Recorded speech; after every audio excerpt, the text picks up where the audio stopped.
আমার চাকরির তলা নষ্ট করেছে।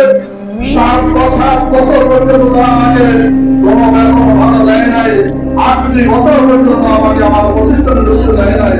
17 বছর পর্যন্ত আমি আমার বাড়িতে যথাযথভাবে ঢুকতে পারি নাই। আমার বিরুদ্ধে আমাকে মাসের পর মাস কারাগারে রাখা হয়েছে। আজ আমার জাতির কাছে, আজ আমার চট্টগ্রাম বাসীর কাছে আমার এই আবেদন নিবেদন, আমি কি অপরাধ করেছিলাম? আমি তো আপনাদের সাথে, আপনাদের কারো সন্তান, আমি আপনাদের কারো ভাই, আপনাদের সাথেই আমি চলাফেরা করেছি। আমার ছাত্র জীবন কেটেছে এখানে, আমার শৈশব কৈশোর, আমার মাঝ জীবন সব কেটেছে এখানে। আমি আজ পর্যন্ত এমন কোন অভিযোগ আছে আমার বিরুদ্ধে যে আমি কারো 10 টাকা মেরে দিয়েছি, আমি কারো মাথায় মেরে দিয়েছি?